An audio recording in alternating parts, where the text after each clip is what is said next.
और आज सबसे पहले बात चुनावी खबरों की, चुनावी दंगल में।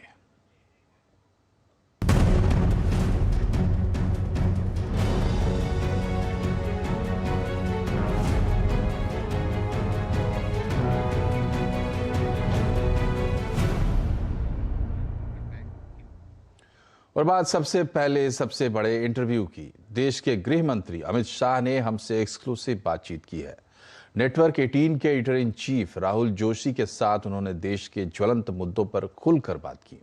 गृह मंत्री ने कहा कि बीजेपी यूपी चुनाव प्रचंड बहुमत से जीत रही है और उन्हें चुनाव के बाद किसी दल से गठबंधन की जरूरत नहीं होगी। आपने जब शुरुआत की कैंपेन में यूपी के पहले 3 चरणों के पहले जब आप मैदान में आए तो आपने जयंत चौधरी की तरफ जो है बहुत डोरे डाले, दाने डाले और कहा कि वो आदमी तो अच्छे हैं मगर गलत पार्टी में है, गलत गठबंधन में है। क्या आज भी आप ये बात कहेंगे? आपके पास कोई रिकॉर्डिंग है इसकी?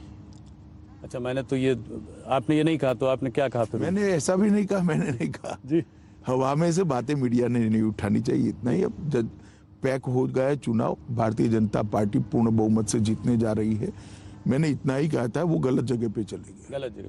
पोस्ट पोल अलायंस का कोई उनसे? मैंने ऐसी कोई बात कभी नहीं। मैं अभी पूछ रहा हूँ कि कुछ रास्ते खुले हुए हैं। Question does not arise. हम बहुत बड़े मार्जिन के साथ, प्रचंड बहुमत के साथ सरकार बनाने जाए। पोस्ट पोल अलायंस किस चीज के लिए? हमारा प्री पोल अलायंस है 2 पार्टियों के साथ जी, और हमारी परंपरा है कि हम बहुमत स्वतंत्र रूप से भी पाते हैं तो एनडीए के साथ ही हमारी सरकार में होते हैं और हमें किसी की जरूरत ही नहीं पड़ने वाली। हम पूर्ण बहुमत के साथ, प्रचंड बहुमत के साथ जीतने वाले हैं। नेटवर्क 18 के editor in chief Rahul Joshi के साथ गृह मंत्री अमित शाह ने देश के ज्वलंत मुद्दों पर खुलकर बात की। गृह मंत्री ने कहा कि पंजाब के मुख्यमंत्री चन्नी के अलगाववादी से साठगांठ वाली चिट्ठी को वो गंभीरता से ले रहे हैं। चन्नी जी ने आपको एक चिट्ठी लिखी थी जिसका आपने अभी 2-3 दिन पहले जवाब भी दिया। क्या आपकी सरकार ये मानती है कि सिख अलगाववादी जो हैं उनका आम आदमी पार्टी और अरविंद केजरीवाल के संग कोई साठगांठ है? आम आदमी पार्टी या अरविंद केजरीवाल जी छोड़ो जी, किसी भी दल का अलगाववादी और टेररिस्ट ग्रुपों के साथ साठगांठ और उसका चुनावी उपयोग, वो बड़ी गंभीर बात है और कोई सरकार उसको हल्के से नहीं ले सकती, हम भी नहीं ले सकते। हम जरूर इसकी जांच कराएंगे। तो आपको लगता है कि ऐसा हो रहा है क्योंकि आपने चिट्ठी का जवाब दिया है? देखिए, एक मुख्यमंत्री जब चिट्ठी लिखते हैं जी, चुने हुई सरकार के मुख्यमंत्री जी, तो उसको हल्के से लेने का मेरे पास कोई कारण नहीं है, बाकी तो जांच में आएगा। गृह मंत्री ने टेररिज्म के मामले में भी एसपी और बीएसपी पर तुष्टीकरण की राजनीति करने का आरोप लगाया। सपा बसपा काल में आतंकवाद विरोधी कानून हटाकर कई केस को हल्का किया गया। तो ये लॉ एंड ऑर्डर का मुद्दा बहुत बड़ा है। अभी जो है प्रधानमंत्री ने एक टेररिज्म का मुद्दा उठाया है। आज हरदोई से उन्होंने बोला, अभी अहमदाबाद में ब्लास्ट केस हुए तो उसमें 38 लोगों को फांसी की सज़ा और करीब 11 लोगों को आजीवन कारावास हुआ है। आज उन्होंने हरदोई से इस बात को उठाया और उन्होंने कहा कि सपा और बसपा के राज में इन टेररिस्ट लोगों को छोड़ दिया जाता था।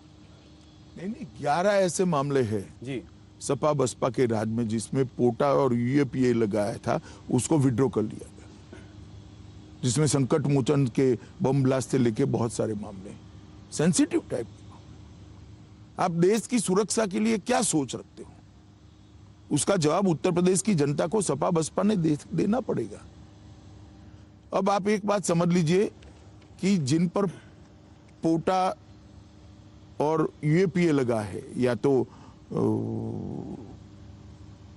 आतंकवाद विरोधी कानून लगे, वो हटाकर केस को हल्का कर आप किसकी मदद करना चाहते हो और क्यों करना चाहते हो? सिर्फ और सिर्फ वोट बैंक के लिए? तो क्या बाकी के लोगों के वोट नहीं है?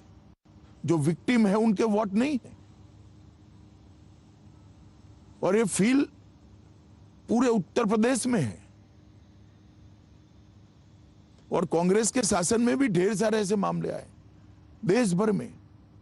आज मोदी जी के मुख्यमंत्री रहते, आज एक केस इतने कम समय के अंदर, बम ब्लास्ट के सारे केसों का एनालिसिस कर लीजिए, बहुत कम केसों में सजा हुई है और इतनी बड़ी सजा की मात्रा जिसको पुलिस ने एज अ प्रोसिक्यूशन एफिशिएंसी के साथ कोर्ट को कन्विंस किया, कोर्ट ने एविडेंस को अप्रिशिएट करने के बाद सजा दी।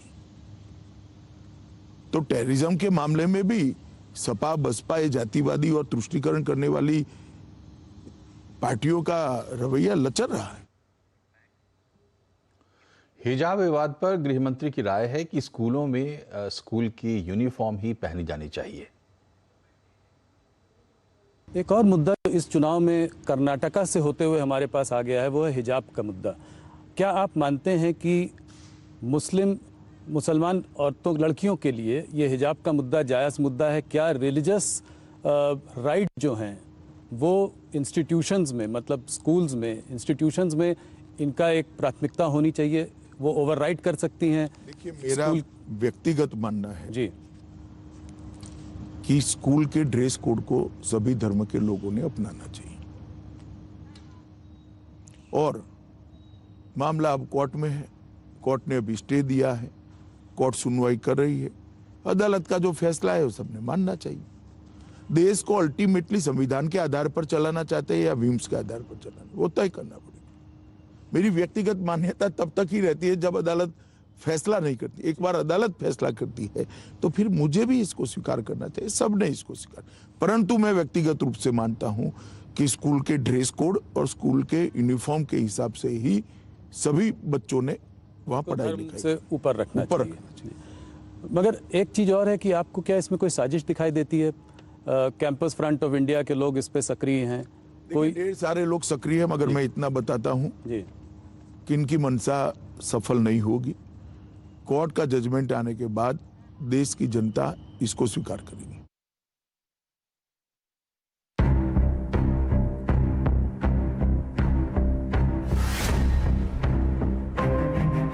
क्या आप मानते हैं कि मुसलमान लड़कियों के लिए ये हिजाब का मुद्दा जायज़ मुद्दा है? मेरा व्यक्तिगत मानना है जी कि स्कूल के ड्रेस कोड को सभी धर्म के लोगों ने अपनाना चाहिए। डिलिमिटेशन समाप्त होने के बाद जो 6-8 माह का वाजिब समय होगा उसमें हम जरूर चुनाव करा लेंगे। बड़े राज्य में चुनाव अभी कलकत्ते में हुआ जी, जहाँ 0 सीटें आई। तो आप कह रहे हैं 0 सीट? अरे सब मैं नहीं कहता। उत्तर प्रदेश में बहुत बड़े बहुमत के साथ भारतीय जनता पार्टी की सरकार बनने जा रही है।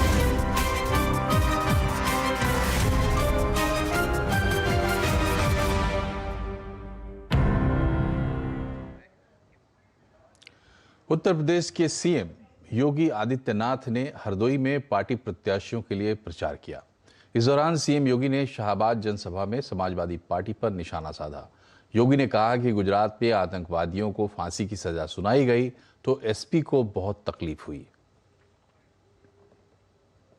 याद करिए 2017 के पहले जब 2012 में समाजवादी पार्टी की सरकार आई थी, उसने 2013 में पहला काम क्या किया था? आतंकवादियों के मुकदमों को वापस लेने का। गुजरात की एक न्यायालय ने 38 आतंकवादियों को फांसी की सजा दी है और भाइयों बहनों उनमें से 8 लोगों का संबंध उत्तर प्रदेश के आजमगढ़ से है। आजमगढ़ में एक आतंकवादी को फांसी की सजा जो पाया है उसका अब्बा समाजवादी पार्टी का प्रचारक है आजमगढ़ में। वहीं प्रियंका गांधी ने नेटवर्क 18 के साथ खास बातचीत में कहा कि बीजेपी पर हमला करते हुए कहा कि सरकार असली मुद्दों पर ध्यान नहीं दे रही है। यहाँ पे मैंने 3 सालों से काम किया है। इतनी सारी इश्यूज हैं, महंगाई है, बेरोजगारी है, किसानों के तमाम इश्यूज हैं, नौजवानों के हैं, महिलाओं के हैं, कोई इनको एड्रेस ही नहीं कर रहा है जी। और जितने भी राजनीतिक दल हैं वो एक ही बिसात पर खेल के धर्म की बात, जाति की बात कर रहे हैं। कोई चर्बी निकालने की बात कर रहा है, कोई गर्मी निकालने की बात कर रहा है, भर्तियों की कोई बात नहीं कर रहा है। पंजाब में खूब अच्छी फाइट की है हमने और चन्नी जी ने एक रास्ता दिखाया है। गोवा में भी हम बहुत होपफुल हैं कि सरकार बनेगी। पंजाब में भी, उत्तराखंड में भी अच्छी फाइट में है, अच्छा किया है हमने। तो मेरी उम्मीद तो यही है कि सरकारें बनेंगी।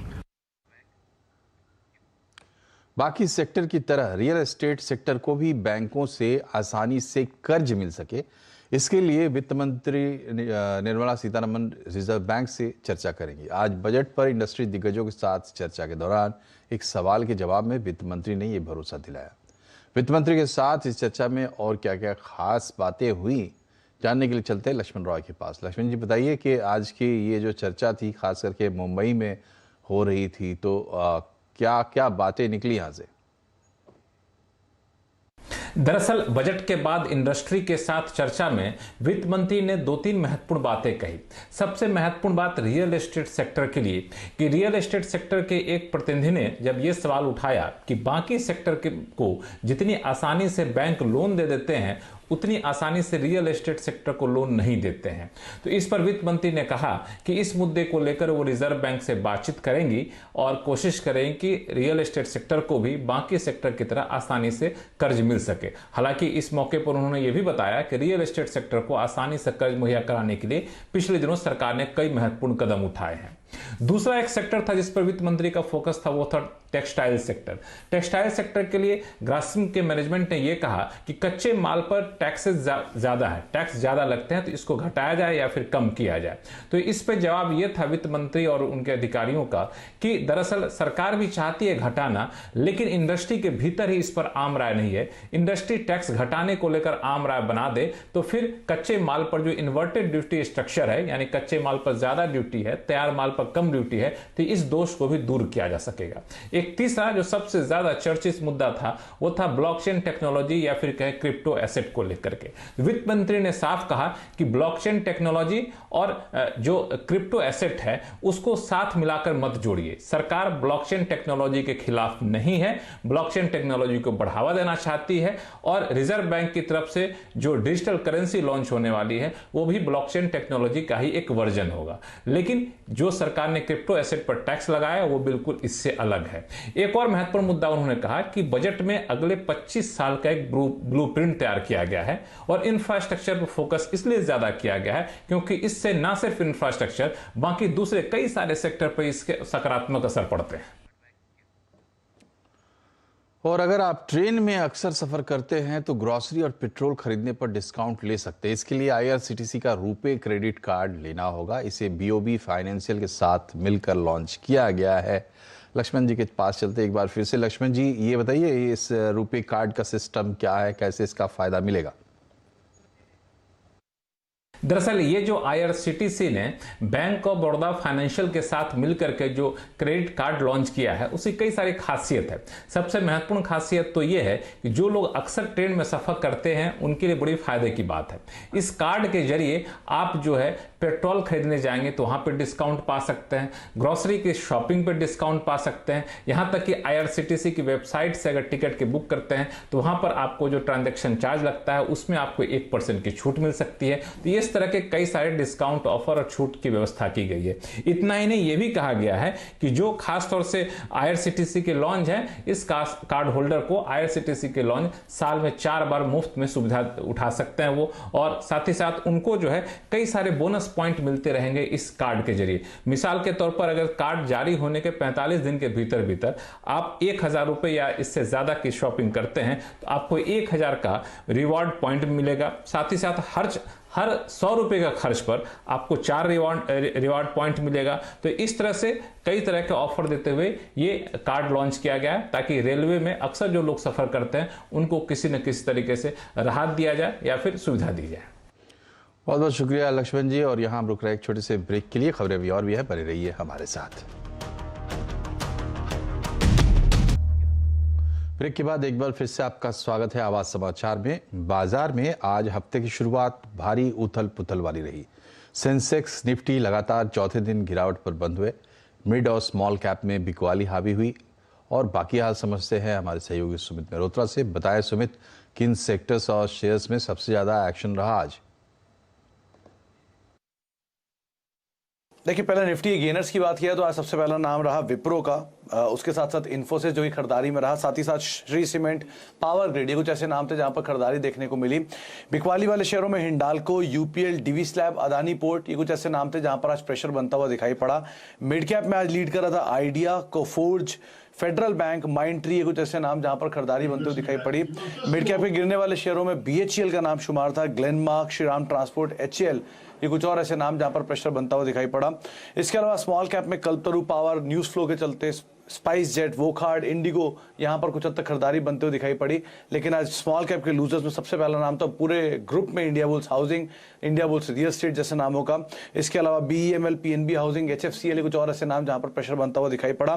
F&O में भी आज सबसे पहले जो टूटने वाले शेयरों में था उसमें इंडियाबुल्स हाउसिंग का नाम था, BHEL, Hindustan copper, AB capital, ये कुछ ऐसे नाम जहां पर प्रेशर बनता हुआ दिखाई पड़ा। और लास्टली NBFC में आज मेजर प्रेशर था, तो Shriram transport, Piramal enterprises, M&M finance, ये कुछ ऐसे नाम थे जहां पर काफी दबाव बनता हुआ दिखाई पड़ा।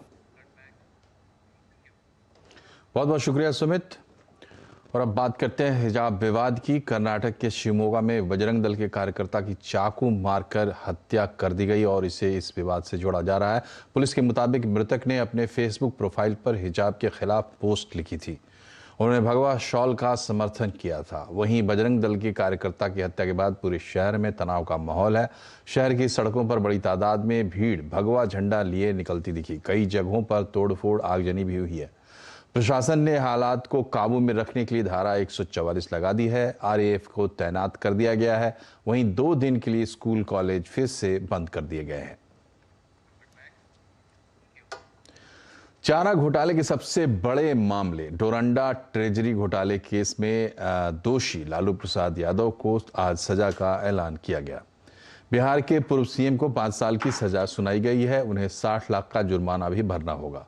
रांची में CBI के विशेष जज SK शशि ने वीडियो कॉन्फ्रेंसिंग से सजा का ऐलान किया, सजा सुनाई। फिलहाल लालू रिम्स के पेइंग वार्ड में भर्ती हैं।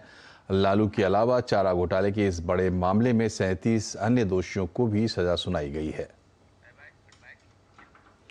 और इसी के साथ आवाज समाचार में फिलहाल इतना ही, लेकिन जुड़े रहिए CNBC आवाज से। ट्विटर, फेसबुक और YouTube के जरिए अपना ख्याल रखिए। नमस्कार।